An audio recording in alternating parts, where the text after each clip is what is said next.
Welcome students. बेटा आज के इस वीडियो में हम लोग बात करेंगे अपनी यूनिट 5 के सेकंड पार्ट के बारे में। और वो पार्ट है that is the colloidal state. ठीक है स्टूडेंट्स, कि कोलाइडल स्टेट क्या होती है, कोलाइडल सॉल्यूशंस क्या होते हैं, उसके बारे में हम पढ़ेंगे। तो शुरू करते हैं इसकी इंट्रोडक्शन।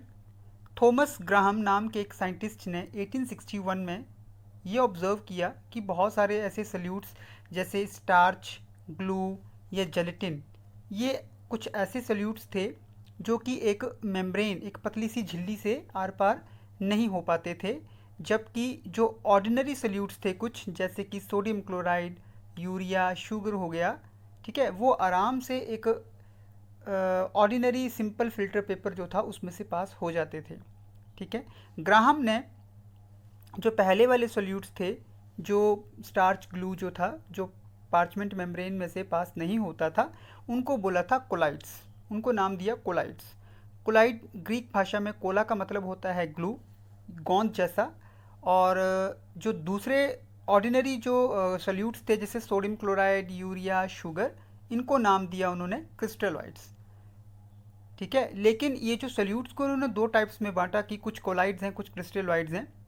ठीक है, ये काफ़ी ज़्यादा सक्सेसफुल नहीं हो पाए, अनसेटिस्फैक्ट्री लगा, क्योंकि एक पर्टिकुलर सब्सटेंस जो है वो एक प्रकार के सॉल्वेंट में क्रिस्टलॉइड की तरह एक्ट कर सकता है, और दूसरे दूसरे सॉल्वेंट में वो कोलाइड की तरह भी एक्ट कर सकता है। एग्जाम्पल के तौर पर, अगर सोडियम एक एक्वस सॉल्यूशन में सोडियम क्लोराइड क्रिस्टलॉइड की तरह एक्ट कर रहा है, जबकि बेंजीन के केस में बेंजीन में सोडियम क्लोराइड एक कोलाइड की तरह एक्ट कर रहा है। उसी प्रकार से सोप जो है वो पानी में जब होता है तो कोलाइड की तरह बिहेव करता है, लेकिन जब उसे हम अल्कोहल में डाल देते हैं तो वो क्रिस्टोलाइड की तरह बिहेव करता है। ठीक है स्टूडेंट्स, बाद में जब स्टडीज़ की गई तो ये देखा गया कि ये जो सोल्यूट्स का जो बिहेवियर है कि एक चीज़ में वो क्रिस्टोलाइड की तरह बिहेव कर रहे हैं, एक में कोलाइड की तरह बिहेव कर रहे हैं, ये डिपेंड करता था उनके पार्टिकल के साइज़ के ऊपर कि उनके पार्टिकल का साइज़ कितना है।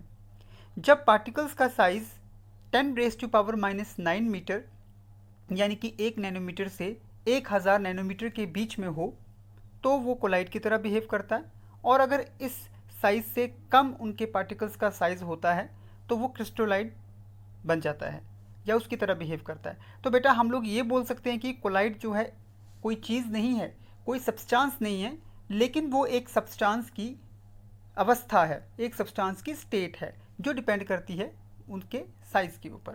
तो स्टूडेंट्स, कोलाइडल सॉल्यूशंस के बारे में आपको पता लग गया है।